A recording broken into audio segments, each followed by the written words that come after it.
Demain, le 3 novembre 2023, aura lieu le NFP, qui est sans doute l'annonce la plus importante du marché du Forex. Alors, quelle direction prendra les prix, que ce soit Euro-USD, que ce soit l'indice du dollar? Dans cette vidéo, nous allons vous donner une analyse détaillée, minutieuse de comment trader le NFP de demain. Analyse, prévision, décryptage. On se retrouve derrière le générique pour commencer les choses sérieuses.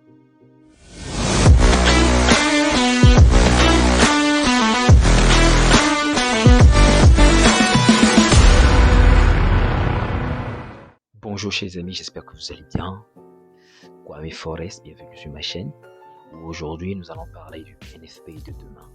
Nous allons faire des analyses, des prévisions pour voir la direction que prendra le marché, dans quelle direction il faut se positionner lors du NFP de demain à 12h30. Donc, vous me connaissez, je commence toujours par les grands time frames. Ici, je suis sur l'Euro-USD, d'accord? Et déjà, nous pouvons matérialiser quelques supports résistance les plus évidents, d'accord? On vient de tracer un support et nous voyons déjà que au weekly, le prix, il est sur une belle résistance de weekly. Alors, vous savez que plus le support ou la résistance se trouve dans un grand time frame, plus il est difficile d'être cassé. Donc, nous voyons que déjà au weekly, le prix a eu beaucoup de difficultés à casser ce support qui est là. Et lorsque nous basculons en daily, parce qu'il n'y a pas grand chose à faire, nous voyons que la bougie d'hier, bien la bougie d'aujourd'hui, jeudi, nous a formé une englobante. D'accord? Nous a formé une englobante haussière. Donc moi, déjà à vue de nez, je me dis, demain NFP, on est bullish sur l'Euro-USD, sans forcer. Mais si je dois encore aller dans les détails, je peux basculer en graphique linéaire et essayer de déterminer les plus hauts et les plus bas. Et je vois que dans le passé, l'euro a cassé ce haut. D'accord? On peut matérialiser ça avec une flèche pour ne pas se tromper. Ce haut, ce bas. Donc l'euro a été fait un autre haut ici. D'accord? Avec un autre bas qui était supérieur à ce bas-là. Et ensuite, l'euro a cassé ce bas-là.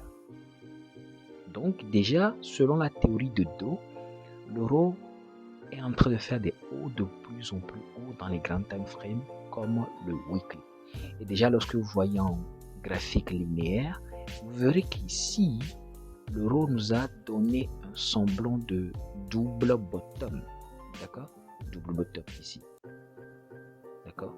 Donc voilà la seconde indication qui me rassure que demain, lors du NFP, l'euro va aller bullish. D'accord?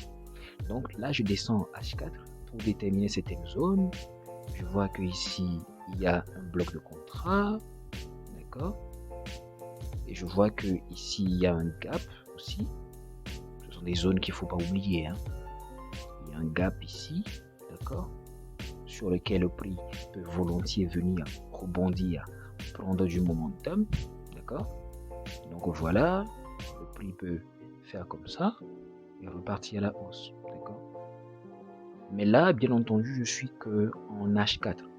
Donc, on peut descendre davantage en H1 pour voir les confirmations. Et si par hasard l'euro rebondit sur une de ces zones, me donne mes confirmations, ça peut être soit cette zone, c'est-à-dire l'euro peut partir ici et aller à la hausse, d'accord? Donc ça peut être soit ça peut être soit ça, d'accord? Tout simplement. Alors pourquoi je dis que l'euro va partir en bullish? Parce que lorsque vous voyez sur l'indice, d'accord, du dollar en weekly, allons en weekly tranquillement, vous verrez que lorsque vous basculez en graphique linéaire toujours, vous allez voir que le dollar a cassé ce bas là en 2022, le 8, d'accord, le dernier bas du 8 août 2020, d'accord.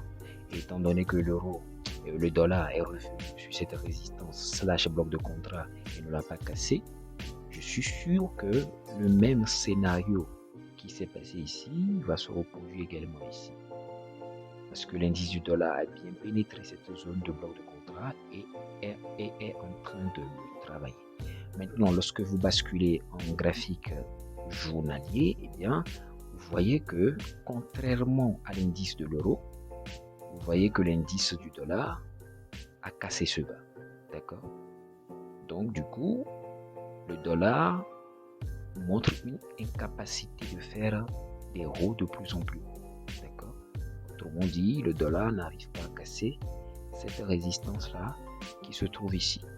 Je peux changer la couleur si ça vous dérange. Voilà. Donc, déjà, à vue de nez, je me dis, étant donné que l'indice du dollar nous a donné, d'accord, une englobante, bien une étoile du soir, contrairement à l'euro qui nous avait donné une étoile du matin. Moi, je me positionnerai plus en sell sur le dollar et en buy sur l'euro, sans davantage d'analyse approfondie. Mais bien entendu, lorsque vous descendez dans d'autres time frames comme H4, vous allez voir que le dollar peut rebondir un peu, d'accord, à la hausse comme ça, d'accord, aller chercher un peu de liquidité, aller chercher ce gap là dans la journée afin de rebondir davantage vers le bas. Donc voilà mes prévisions que j'ai fait pour le NFP, d'accord. Posez des questions, laissez des commentaires, laissez des likes, laissez des j'aime si vous voulez, ça nous donnera de la force, d'accord. Et j'espère avoir l'occasion de vous parler très bientôt. D'ici là, portez-vous bien. Bonne journée de trading et de NFP à tous demain. Et rappelez-vous, n'entrez seulement dans le NFP que lorsque vous voulez vos confirmations, parce que ça fait partie également de la discipline du trader. Si vous ne voyez pas vos confirmations, pressez sur le côté. Mais une fois que vous voyez vos confirmations, allez-y franco. Ne réfléchissez pas à deux fois et prenez le risque. Si ça se passe bien, tant mieux. Si ça passe pas, tant grave, vous aurez appris. Et d'ici là, portez-vous bien. Ciao!